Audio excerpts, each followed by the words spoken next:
Dog, are you kidding me? Politico. David Crowley reiterated after winning the Democratic primary he will not embrace the moratorium on data center development that Francesca Hong ran on. No moratorium, Crowley said in the interview. Oh my God, it's literally, oh my God, it's Kamala Harris again. It's Kamala Harris all over again. It's just like, this is for Wisconsin and for many other places around the country, this is literally the same as like the Israel situation. They are just refusing. They are just refusing. They're like, nope, win or lose, we fight with our values. And I guess their values are against the wishes of the masses. Please don't do this, David Crowley. David Crowley. Yeah, Crowley's to the right on Greg Abbott. Now, Greg Abbott is lying because he wants to win. Greg Abbott is lying, but at least he's lying. Because the Republicans have recognized how unbelievably unpopular these data centers are with their base even. What are the Democrats doing? Oh my God. Oh my God. Oh my God. Oh, what the fuck? Okay, dude. They will never learn this lesson because it's not a lesson that they want to learn. I don't understand it. Like, look, this is the most like libtarded person on election Twitter. Polling on data centers is really, really brutal. In Wisconsin, 76% of voters said the costs outweigh the benefits, including 67% of Republicans. Gallup found 71% of Americans oppose one being built near them, including 80% of 18 to 34-year-olds. Heat map found 55% would support a national ban. Now, this guy or gal, I don't know, this person is one of those people that's like, oh, you got to pivot to the center. You got to pivot to the center. You got to be moderate. You got to be moderate. You got to be moderate. And even they realize how fucked up this issue is. Tom Tiffany already said he's going to block data centers being built on farmland. Oh, no. Oh, no. Oh, my God. Oh, my God. Dude, Tom Tiffany's going to win and then build the data centers. And there won't be a trifecta. Oh, this is the only way that you this, okay? I'm telling you right now, this is the only way you this race up. The only way. Let's look at the number on data centers real quick. Thank you, my friend. There is no debate when it comes to where people stand on AI and data centers, and simply put, it's electoral poison at this point. You rarely see this type of agreement. Oppose building AI data centers in your area. Bro, what did I say? What did I say? Oh my God, what did I say? Oh my God, I'm losing my mind. Oh my God. I said there's two things that the base is united on. And it's like bipartisan for the voters. I mean, Israel and data centers. And Democrats are like, how do we still run closer to both Israel and data centers? I am losing my mind. Holy Toledo! Holy Toledo. If you want to put a third thing in there, it's mass surveillance by way of flock cameras. Oh my God, they can't help themselves. They literally are just like, we need to lose. Crowley told Politico he plans to use this is a meme, right? This is a meme. Crowley told Politico he plans to use GOP rep Tom Tiffany and President Trump as foils that bring everyone together. Oh my God, he's running the harm reduction route. Oh my God, he's running the harm reduction route. Oh my God, he's running the harm reduction route. David Crowley, please do not do this. David Crowley, please don't do this. Please, please, please, I beg of you. David Crowley, please do not run the harm reduction route. If he comes out and completes the trifecta and says he's like always, Wisconsin will always be pro-Israel no matter what, it's over. It's over. The Republican in the race, Tom Tiffany, understands the negative, the disapproval of data centers. David Crowley's political ally, Francesca Hong, is a political liability if she campaigns with Crowley on the campaign trail. They're worried that her brand of democratic socialism and past controversial social media posts about defunding the police and canceling Thanksgiving could affect Crowley's wider appeal. State of flock and tear. State of flock and tear, Wisconsin, baby. Bro, what is happening? Is this a joke? Come on, tell me. Tell me they're joking, right? They're like, haha, just kidding. Of course we're going to lean into the platform, some of the platform that brought out 300,000 people in Wisconsin that we defeated by less than 1%. Please tell me that you're joking, right? This is a joke. This is a joke. There's no way. There's no way that this is actually They're going to run on just the pure anti-Trump. That's it. That they're going to run on pure anti-Trump. Kamala Harris did this. Kamala Harris did this. That's crazy. Can't say he's not consistent. I would argue we have to listen to independents and Republicans because we don't have a monopoly on good ideas. The playbook is Abigail Spanberger. Yeah, the problem is Abigail Spanberger was the only option at that point, and she pivoted harder to the right after she won, not before she won. Governor Tony Evers, welcome. Thanks as always for. Yeah, I saw this clip. He says like the left is going to have to fall in line or something.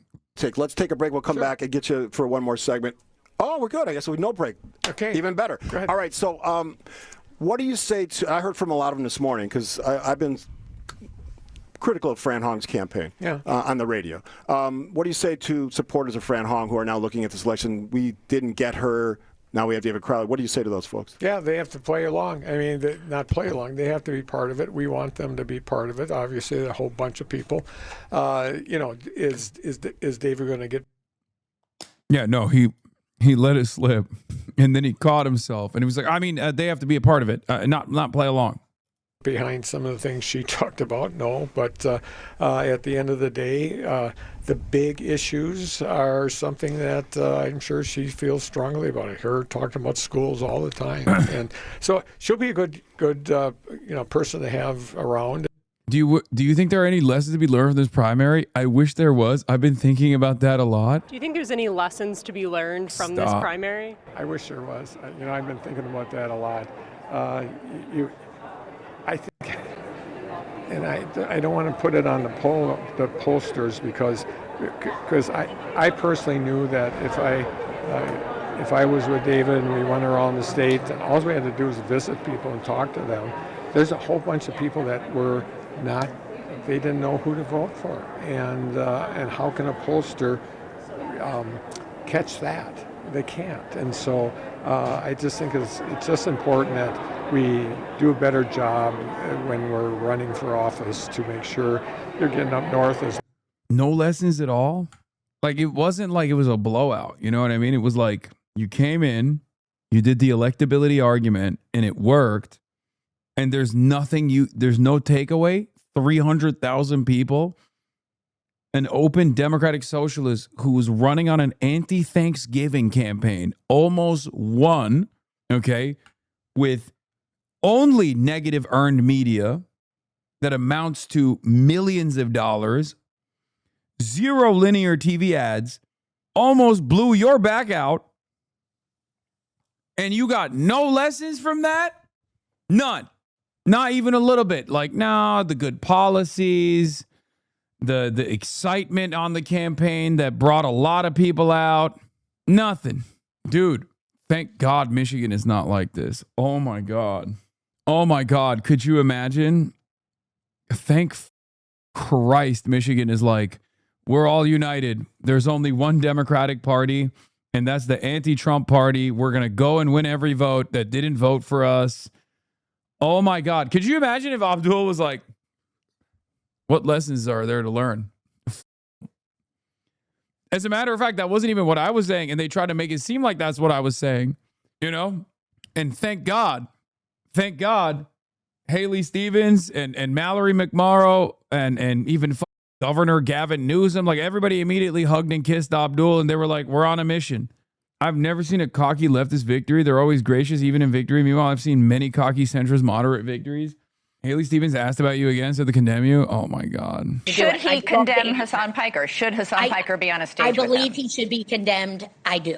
I said that. That's what I was just saying to you. I was saying on Election Day, I said that.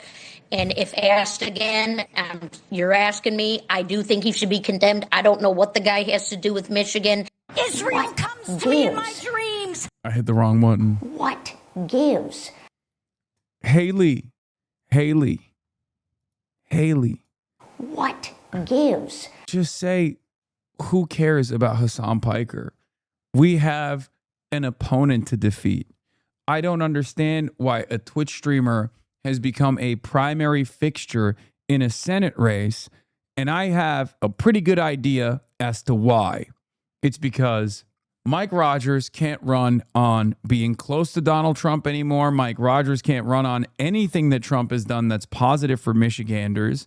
And I, as a Michigander, am sick and tired of talking about this guy. He's not from Michigan. What gives? You know, you don't have to just be like, yeah, he should be condemned. He should be condemned. It's over. The race is done. You don't have to serve AIPAC anymore. Well, she probably wants this. She probably wants a different office, but like, just it's okay. Let's just not, just for the next couple of months, and then we can get right back into it. Okay, stop giving her pointers. You pretend she wants to win. No, she does. I mean, she's a party apparatchik. Should he condemn Hasan Piker? Should Hasan Piker be on a stage? I believe he should be condemned. I do. I said that. That's what I was just saying to you. I was saying on election day, I said that. And if asked again, you're asking me, I do think he should be condemned. I don't know what the guy has to do with Michigan. Yeah, to be fair, she didn't even say Abdul should condemn him. She just said she condemns me. So that's fine. You know? No, she's cool. She's still our girl. Yeah, I mean, Wisconsin, you're in my heart, but unfortunately, you will not be top of mind. Yeah, you guys deal with that on your own, okay? Includes 70% overall. But look at this. On the lower end of the spectrum, you still get 3 in 5 Republicans. You get more than 3 in 5 in urban areas, 63%. And then what's really interesting is you might expect, hey, Democrats in rural areas, rural folks, they don't necessarily see it the same way always when it comes to issues. But on this, they do. 75% in the rural areas and 76% of Democrats. You see across the board clear position. Rurals are less interested in data centers than urbans, because that's where the data centers are being built. That's why there is a 60 points negative approval on the GOP side. Where do the Republicans live? Rural areas. Position, which is the vast majority of Americans and voters are against building AI data. Yeah, I'm sure the numbers for pro data centers will be better in the future. It's not like shit's getting worse. Yes, that and Israel. I'm sure by tomorrow, Israel will be a more popular country. Okay? Wisconsin Governor Tony Evers couldn't remember Kamala Harris's name during the 2024 Democratic National Convention roll call announcing the nominee. Watch the whole clip. It's insane as the Biden debate fiasco. State of Wisconsin. How do you cast your vote? Thank you, Badger Jason Ray, for all your good work. As a proud governor of the great state of Wisconsin, we're home of the Green Bay Packers. Yeah, I mean, they're blitzed. He's blitzed, probably. He's hammered. So you click AI dog shit, but not this. What is this? What are they looking at? Fear and I've wanted to draw all these guys together for forever. My fave podcast for a year and a half now. It's nice, beautiful. It's great. You know what we're looking at? A big, beautiful data center being built in our backyard. Israel comes to me in my dreams, and so do data centers, okay? Centers, and that's why I said at the top, it's simply put electoral poison at this point. When it comes to the politics of it, it is very clear people are against it. I'm not talking about the facts here, whether it's a good idea or a bad idea. Just This is how people feel about it, and it's pretty clear, and you don't see agreement like this on many issues. Correct. So on, these data centers, if they are going to be built, how do people want to see it done? One of the key nuggets that those who want the data centers to be built will say is we have to stay ahead of China when it comes to tech, right? So there's a great poll question that essentially formulated this, right? Americans on building AI data centers, slowly to address local concerns, of which there have been many, or quickly to maintain the tech edge over, folks like places in China. And on this one, it is a 4-to-1 clear blowout. I mean, we're talking about 78% of Americans, voters say slowly to address local concerns. Just 1 in 5, 21% say quickly to maintain the edge over China. And again, what we see is across all of the different political and demographic groups, everyone agrees that they should be built slowly to address local concerns. And so when we start off at the top saying, hey, there is this debate, there really isn't much of a debate when it comes to the politics of it. The vast majority of Americans at basically every single camp are in agreement on this. They want to be slowly to address those local concerns. And credit where credit is due. I think this question is actually phrased really well here and lets people come down on a side here with advantage potentially for both sides. How do people view the impact of artificial intelligence in general right now? Yeah, I think this is part of a larger debate, Johnny B. And it's, you know, it's just, look at this. Say AI development is bad for society. Again, what you see is clear majorities across the board. Groups that don't normally agree on anything agree on this one. 63% of Republicans, 74% of Democrats, 75% of independents, and 70%, as I come over to Johnny's side of the board, over there overall say AI development is bad for society. Again, the electoral politics of this are very, very clear. AI and data centers are simply put electoral poison at this point. It will be notable to watch how candidates deal with this heading into November and beyond that. It really will be. You know, back in July of 2024, 53% of voters who said they were extremely motivated to vote said they were. Yeah, I just checked, by the way. Tom Tiffany literally launched his campaign with a hard line on data centers. Like, as in, like, Tom Tiffany is going to outflank David Crowley on data centers. Oh, my God. Oh my God, it's literally the same as Donald Trump being like, I'm going to bring peace to Palestine. I'm going to bring peace to Gaza. I'm going to end all the wars. And Kamala Harris is like, no, we're staying the course. Oh my God, everything used to be a relitigation of 2016, and now everything is a relitigation of 2024. I'm losing my mind. Oh my God. The worst part is that moneyed interests on this issue are almost entirely on the 21% side. So if you support the 78% position, you'll probably get nuked into oblivion by the money faucet anyways. Thanks, Citizens United. Awesome democracy we have. Yep. Oh my God. Don't do it. Just let them do it. I don't want Wisconsin to be controlled by an election denying freak. I want Wisconsin to be able to do redistricting. I don't give a shit. This is the same with like all of my criticisms of Kamala Harris. I said, David Crowley, I know you hate me, but please don't do this. People hate data centers. 76% of Wisconsin thinks the cost outweighs the benefits. Even Tom Tiffany is lying about taking a hard stance against them. That's a perfectly valid quote. Can you name one issue where you disagree most with her? One of the biggest issues? Well, one of the biggest issues that we did have a disagreement on was related to the data centers. She wanted to see a moratorium. Oh my God. Oh my God. That's Tom Tiffany posted this. Tom Tiffany is posting this. Tom Tiffany is going to slam the data center issue into the ground here. Oh my God, what is going on? Bro, just say Thanksgiving.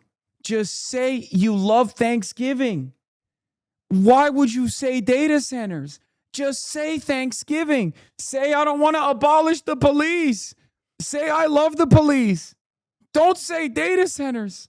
I feel like the Walter White meme in the car going, no, no. They found his old tweets too. Yeah, I mean, Dirt McGurk is his. Thanksgiving might be saved now, but Christmas isn't with David Crowley, a.k.a. Dirt McGurk. Yeah, this was known before the campaign. That's not new shit. Dirt McGurk is his alt account that he was using to say some. He's a poster too, okay? He was saying some shit on that account as well. Bro, are we going to find out why David Crowley was trailing at 6% when he dropped out? Is this the find out part? Like we around and now we're about to find out? A fun online story with this primary was Ken Klippenstein convincing the left that Crowley loves data centers and will bulldoze the House on the rock on Mark Zuckerberg's orders. Wait, what? He is literally pro data center. No idea what you're referring to regarding Klippenstein. I'm describing Crowley's stance based on his words, some of which you can read below. I've seen that vid, and if you listen to how it starts, it strikes me as an artful pivot away from his opposition to a moratorium. All data centers are not created equal. Our job is to make sure that those data centers are paying their way, that they're paying for the full energy cost, that they're paying for the infrastructure and grid upgrades. Heck, I think that they should be subsidizing our energy users across the entire state. It's that careful pivot to prairie populism that has some Democrats, especially the moderates and centrists, who are still raw after Michigan, hoping Crowley might claw his way to nomination. While everybody's afraid of these data centers extracting our precious resources away, how about we find ways to extract as much possible from these data centers to help our local units of government? All right, let me play that song again. We got to play that song. No, we're pro data center now. Oh my God, I'm pro data center. I love, maybe if I say that, they'll be like, actually, this is a bad idea. We hate Hasan. We hate Hasan. We hate Hasan. So he's pro data center. We hate it now. You think that could work? What do we think, guys? You think that could be a successful method here? What are we thinking? Are we feeling that? Are we feeling that? Here, look, this is my favorite song. This is my favorite song, bro. Listen. Listen, guys. Listen to this. I need it. Data centers are kind of growing on me. Me too, man. Me too. Yeah, data centers come to me in my dreams. Moratorium on AI data centers. Crowley, the government needs to partner with venture capital firms to expand AI data centers all over Wisconsin. Stop. Yeah, if he was even vaguely left and in the lead, elite media would have spent 3 weeks obsessing over his old tweets instead of just shrugging them off. But instead, he wants to ram AI data centers into every corner of the state and listen to Republicans on trickle-down economics. And that's why the old tweets are not getting mentioned, which they shouldn't at this point. They shouldn't get mentioned. Okay? We're not going to do this. I'm not going to like I'm done. I'm done talking about David Crowley. We're done. Wisconsin, you're in my heart, but you are no longer on my mind. After I look at this Oppo dump inside the GOP secret Francesca Hong Oppo file. So here's why I wanted to look at this, not because like this is adding insult to injury or anything like that, but I want to see what their mentality is, right? Like what they thought was going to be the successful strategy, right? And I guess this will also this will basically allow us to understand what they're going to try to do to Abdul. This is a great insight into what the midterm strategy is, right? Francesca Hong's primary loss of Wisconsin gubernatorial primary wasn't just a blow to the socialist left, it's also a bummer for the Republicans who were salivating over running against her this fall. Many of Hong's most unpopular left-wing ideas, defund the police, condemning Thanksgiving as a weapon of genocidal colonialism. Her constant invocations of white supremacy were already well known to the primary and ultimately helped sink her campaign. Hong rarely backed away from many of them. But Republicans had apparently many more arrows in their general election quiver after Hong narrowly lost on Tuesday. A source sent me the entire 349-page opposition research dossier put together by Republican Tom Tiffany's gubernatorial campaign. Assembled with the expectation that Hong would be his opponent in November, now, next to the useless, the book marked Privileged and Confidential by the GOP research firm that compiled it, offers a tantalizing glimpse into how Republicans were prepared to bombard Wisconsin voters with a showcase of Hong's Portlandia-style rhetoric and controversial votes in the state legislature. Much of the research file is devoted to Hong's repeated use of social justice language that became chic among the left in the Trump era. At times, it reads more like woke Mad Libs. Some of the hits. In 2020, she wrote, "The neighborhood gentrification is violence against black people." In 2021, she sponsored... Dude, America's the only country where you just get punished for being right, by the way. Or maybe, I guess there's plenty of other countries where this happens too. But it is kind of funny where they're just like, look at this woke-ass nerd. It's like, how dare she, correctly point to things? Like, did she go a little bit overboard? Certainly. But, like, it sucks. It sucks so bad that... Like, we're a nation of bullies at this point, where we're just literally like, look at you, you stupid nerd. Stupid nerd, kill yourself with your nerdy ass opinions. What the fuck? No, she didn't go overboard. No, there's a chatters. Please. There is a way to frame these things. When I say she goes overboard, I'm not saying she's wrong. I'm saying there is a way to frame these things. And when you're running for office, especially in a state like Wisconsin or any state really, you can't be as overboard with your language. Okay? That's all I'm saying. I'm not saying that I just said she's not wrong and that this country is where people are punished for being wrong. Isn't that lying? No, it's not. No, it's not. It's not lying. Okay? Here, I'll give you an example. Medicare for all. Socialized medicine. There are two ways to present it. Okay? Should you come out and be like, I want to literally make sure that no one ever has a job in the for-profit healthcare industry. I want thousands of people to lose their jobs. Or should you say, I want Medicare for all because I want millions of people to have health care. There's two ways of presenting it, okay? God, some of you guys literally think the only way to present issues is the most annoying way possible. How are we this autistic? How are we this autistic as a community where we think LARPing to the maximum degree and be as repulsive and as toxic as possible about our moral posture is the best way to win people over? This is what I mean when I say it's crazy. This is what people mostly mean when they say woke one was crazy. This is what they're talking about. You. They're talking about you. We learn from the best. Crying. No, I never do this. I try to stay away from this all the time. Half the time, I'm yelling at them doing exactly that, and then they clip me and they say, Hasan is a reactionary. But here, I'm going to go through the process piece by piece and explain something to you. Neighborhood gentrification is violence against black people. Here's a great way to reframe that. Improving our neighborhoods is awesome, but we should find a way where we don't displace the existing inhabitants. Oftentimes, black and brown people who are on the older side have been living in these neighborhoods for many years. It would be a great disservice to displace them. Look at that. Did I water it down? Did I water it down? Did I lie? Is that lying? Okay, let's see another one. And for the record, I'm not even faulting her for saying this shit. It's 2020. Woke one was crazy, right? Like, I'm not even faulting her, but she's not running for office at this point. So, in 2021, she sponsored a resolution calling systemic racism a public health crisis and demanding the state legislature create an equity-oriented country and society. No issues there, no problems there. For years, Hong's bio on X described her location as occupied Ho-Chunk land rather than her home in Madison. Again, who cares?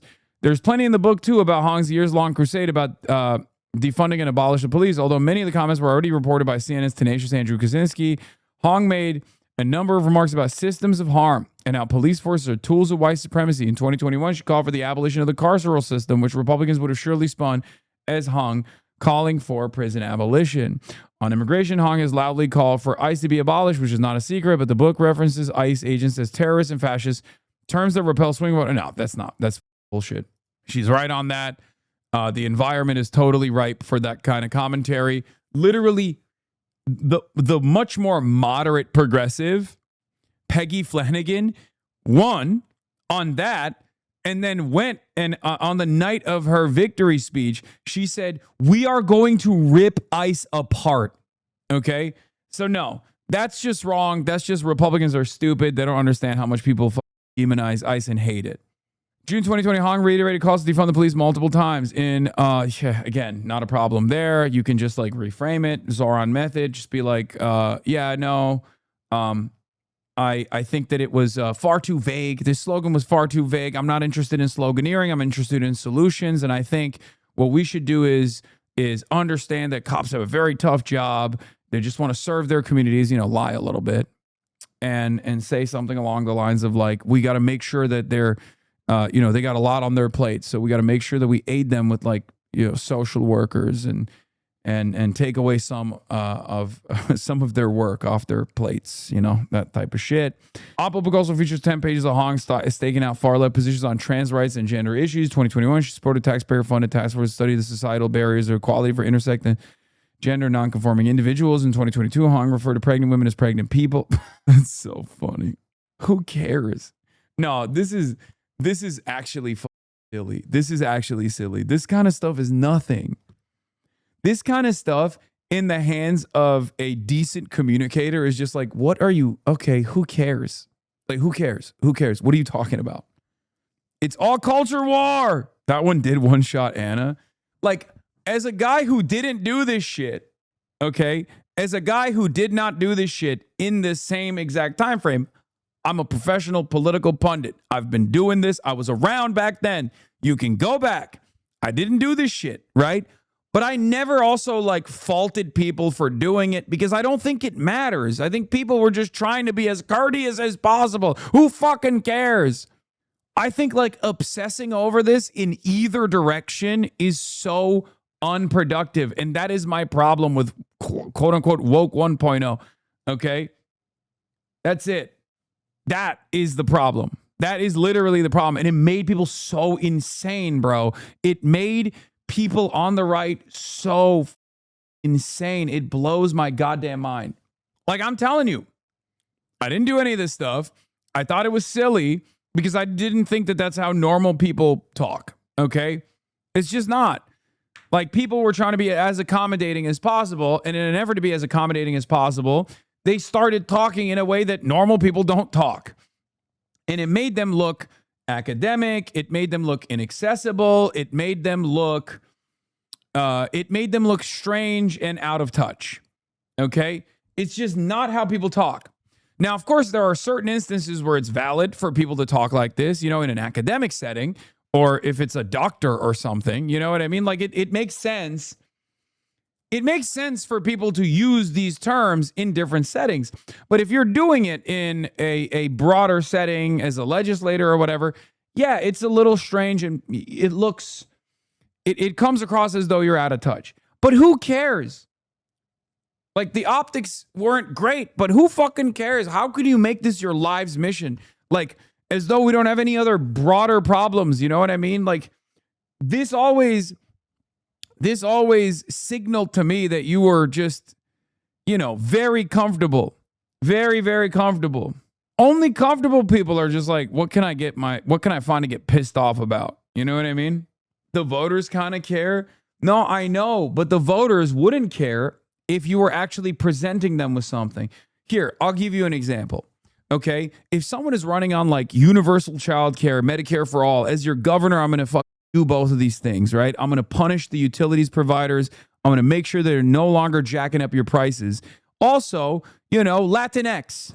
People are probably going to focus on the first three things, then the fourth thing, okay? If you offer people things, they hyper-focus on the things you're going to offer them, and they'll probably overlook some of the other shit that they find to be silly.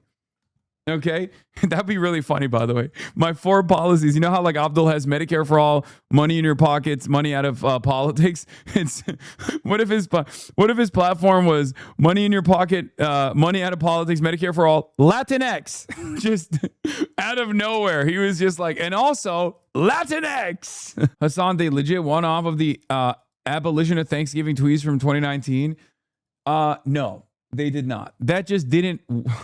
That wasn't helpful because it fed into her, she's not electable, she's not ready for primetime argument. That's the only thing. If Caitlin Collins was like, hey, what do you think about Thanksgiving? Like, do you want to cancel it? And she was like, no, I don't want to cancel Thanksgiving. You know who's canceling Thanksgiving? Donald Trump, because it's impossible to afford food. That shit would have done LeBron numbers. And I'm talking young LeBron, not old LeBron. People would have went, brr, brr, brr. She's on it. How can you say this person is not electable? That's it. It's comms. It's comms. It's about using the moment and the opportunity to your advantage. Some people can do it. Some people can't do it. But you can always train someone to be able to do it. And yes, in the general, I think Francesca Hong would have been able to tighten up her comms. Do you understand? And after a certain point, they would have been like, yeah, I am sick and tired of addressing this stuff. Who cares? This is cancel culture in the opposite direction. What are we doing? Okay, I was more woke back then. Who fucking cares? I want to help Wisconsin. I want to help the people of Wisconsin. Okay? This is so ridiculous. This is exactly what's wrong with politics nowadays. Everybody talks about what you said 4 years ago, 5 years ago, instead of what I want to do now. What I want to do now for the people of Wisconsin. I'm a Wisconsin nationalist. You know what I mean? That kind of thing. Oh, there's so many different avenues. There are so many different avenues you can go with that. You can be like, I'd rather have 2 woke tweets in 2020 than what Donald Trump was saying and doing in 2020 when he was telling people to drink bleach. You feel me? You get to hear your family members without the hum of a data center. Moms demand action. Wait, what the fuck? I'm not going to say anything about this. Great. It's great. It's awesome. Spanish is a gendered language, and in 2016 and 2020, there was a lot of talk about gender-inclusive language. Academics suggested Latinx is a possible way to be gender-inclusive. Okay, stop. Stop. We're not relitigating this shit. This is literally giving me... Guys, don't say anything about Oliver Larkin. Mom's Man Action. That's great. Okay, let's continue. Let's move on. Sometimes you don't have to show me stuff, okay? In 2023, she voted against a bill banning gender reassignment surgery for minors. That same year, she supported a local resolution that would make Dane County a legal sanctuary for trans and non-binary Wisconsinites. Again, beast mode, totally fine. She also opposed legislation requiring, like, you want to know the argument to this? The argument to this that's successful? I'll tell you the argument to this that's successful from a governor in a plus 35 Trump state. His name is Andy Bashar. Those are God's children. And these decisions should be made between their healthcare provider, just like abortion should be a decision made between a healthcare provider and the patient. These are decisions that should be kept to the doctors. I'm an American. I don't believe in government interference in these affairs. Boom.